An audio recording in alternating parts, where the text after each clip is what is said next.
his time. He makes all things beautiful. Moni abale ndi alongo okondeka konse kumene muli. Tilandiranenso lero pano patiyankhuleni Ambuye. Lero ndi lachisanu pa 10 December mchaka chino cha 2021 mu Mulungu wachiwiri nyengo ya Adventi.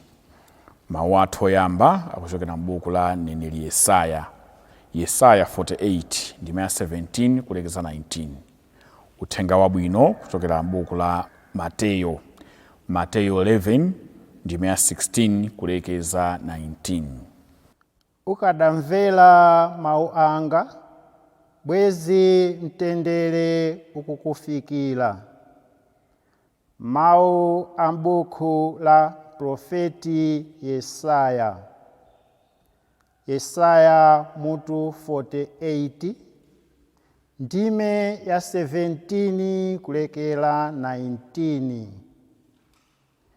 Chauta mpulumutsi wako, oyera uja wa Israeli, akunena kuti, ine ndine Chauta Mulungu wako, amene amakuphunzitsa kuti zinthu zizikuyendera bwino. Ndimakutsogolera pa njira yoyenera kuyitsata. Ukadamvera malamulo anga, bwezi mtendere ukukufikira ngati madzi a mu mtsinje, ndipo bwenzi chilungamo chikukuphimba kosalekeza ngati mafunde apanyanja. Ana ako akadachuluka ngati mchenga, ndipo zidzukulu zako ngati fumbi. Dzina lako silikadachotsedwa pamaso panga, silikadafafanizika konse. Mawu a Ambuye.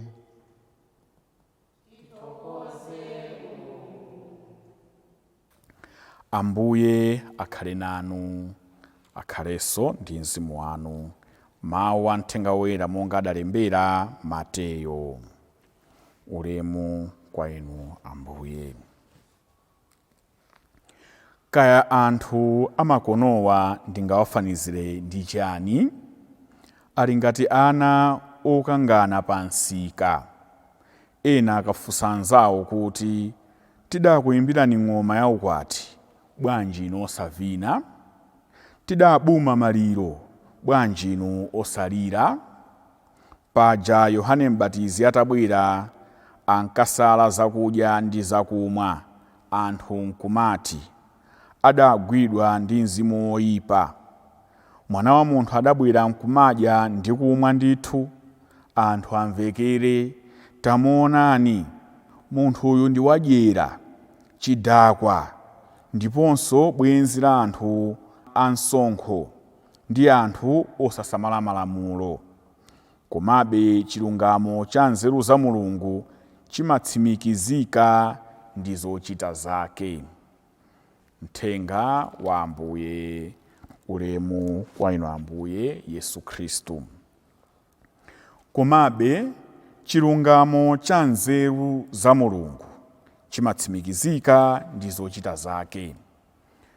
Uthenga wabwino wa tsiku la lero, Ambuye athu Yesu Khristu pamene tidakali mu nyengo ino ya Adventi, akufuna kutikumbutsa kuti chilungamo cha Mulungu monga akunenera chimatsimikizika, chimaoneka poyera ndi zochita zake. Pakubwera nkhani imene akunena Ambuye Yesu mwachidule, tikanakhala ife mwina tikanangonena kuti nthawi zambiri munthu alibe pabwino. Munthu alibe pabwino. Muchati manenera kuti yagwa mvula, koma matope waso tayiwala kale kuti walira mvula, walira matope.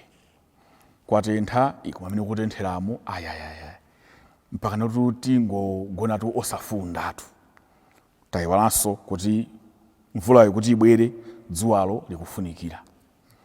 Kwazizira iyayi, koma kuzizira uku sikwabwinonso. Nkumadzifunsa kapena nkumafunsana kuti tsono tikufuna chani. Sizilepheranso pa moyo wathu wa tsiku ndi tsiku pamene tikukhala kuona kuti munthu iweyo ukuti ukuyesetsa kupanga zakuti ngati mtsogoleri, ngati mkhristu, kandi kuntchito kwako zimene ukupanga zosiyanasiyana. Uwona ndithu kuti apatu iweyo nkumaona kuti waitha, nkumaona kuti zatheka. Wina abwera koma pamukanatere, pamukanapanga zakuti, pamukanapanga zakuti, nkumati tsono nditsate ziti, tsono ndipange chani.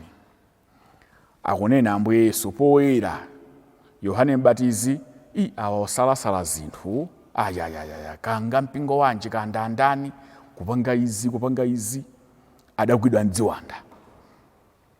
Akubwera Ambuye Yesu apange ku relax ndi anthu, kukacheza kwa anthu, kudya, kumwa, kukhala ndi okhometsa msonkho, osasamala za malamulo, alephera anthu kuti aone umulungu wa Ambuye athu Yesu Khristu, alephera kuti aone kuti munthu uyu mwana wa Mulungu ngati mpulumutsi wabwera chifukwa cha anthu awawa, ndipo kuti anthu awa kuti akhale naye pafupi akuyenera kupanga nawo interact, kenako atembenuze miyoyo yawo, ayiwala anthu zimenezo, apanga kale conclusion, chiganizo ni chidakwa chimunthu chosakhala bwino, angopanga zake.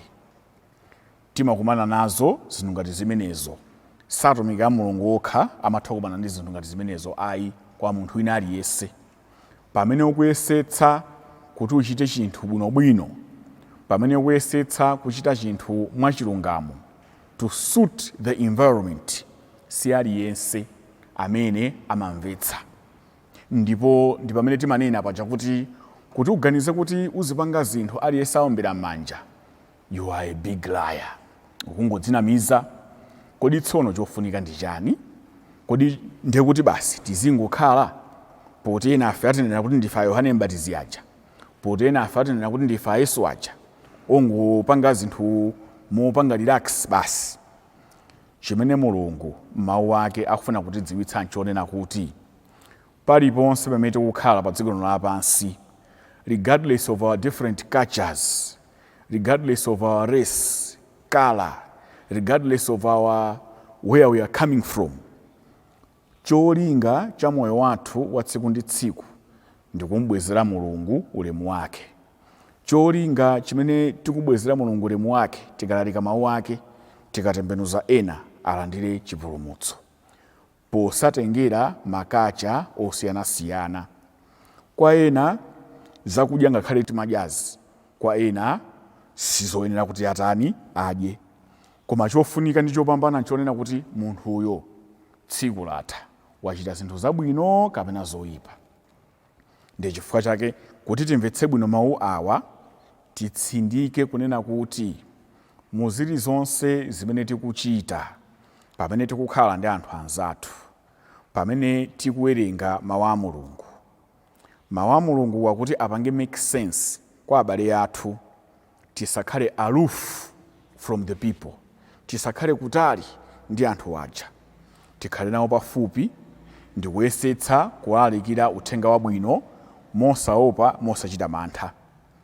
Timvetsetsenso kuti pamene Ambuye Yesu amakhala pafupi ndi okhometsa msonkho, anthu amene amatenga ma outcasts, anthu ochimwa, sizikutanthauza kuti analolera Ambuye Yesu kuti anthu aja awatembenuze iwowo ayi. Zija zimachitika kuti munthu ukhala ngati iweyo watenga mbedza muno bwino ufuna uwedze nsomba, nkudabwa kuti ukhala ngati wawedzedwa ndiwe. Ambuye Yesu akutsimikiza ndithu kuti si chifukwa kuti anthu ena kangotchuka mbiri zoyipa tisacheze nawo, tisakhale nawo pafupi ayi.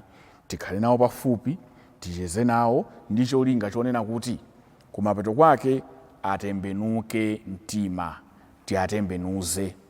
Tikamakumbukira za Levi, Zakeyo, Osewa, Petulo, tikamakumbukira za Magadalena oyendayenda uja, anthu ambirimbiri amene dziko linayikira tukale malire, these are outcasts, awawa alibe ntchito, awa mwana wa Mulungu sayenera kumana nawo, awa mwana wa Mulungu sayenera kupanga nawo interact.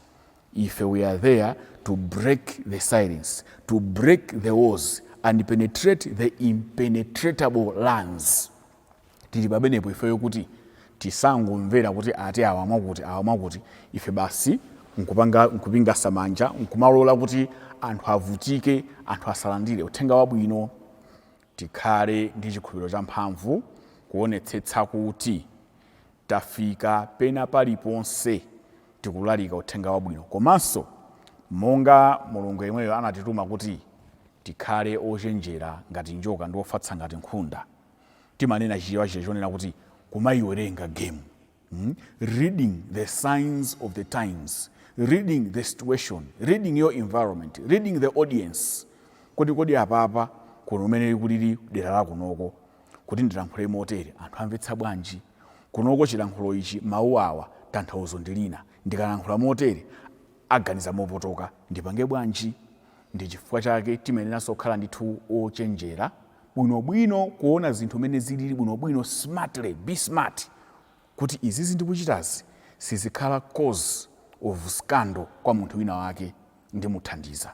Choncho Ambuye athu Yesu Khristu akutitsimikizira ndithu kuti tikhale anthu omasuka bwinobwino, kucheza ndi wina aliyense, kuyesetsa kufalitsa uthenga wabwino kwa wina aliyense, posatengera kuti uyu ndi ndani, amachokera ndani, amphawi, achuma, ana amasiye, kana amene makolo awo ali nawo, agogo, makolo achinyamata, ana onsewo, mitundu yonse ya anthu yosiyanasiyana, tiyeni tikhale nawo pafupi.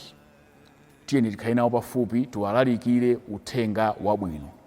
Tikhale nawo pafupi posangotengera kuti akuti awa anena kuti chani, awa anena kuti chani. Zimene zimatibweza mbuyo kuti tikwaniritse zimene Mulungu akufuna. Mulungu atithandize kulalika uthenga wake nthawi zonse. Amen.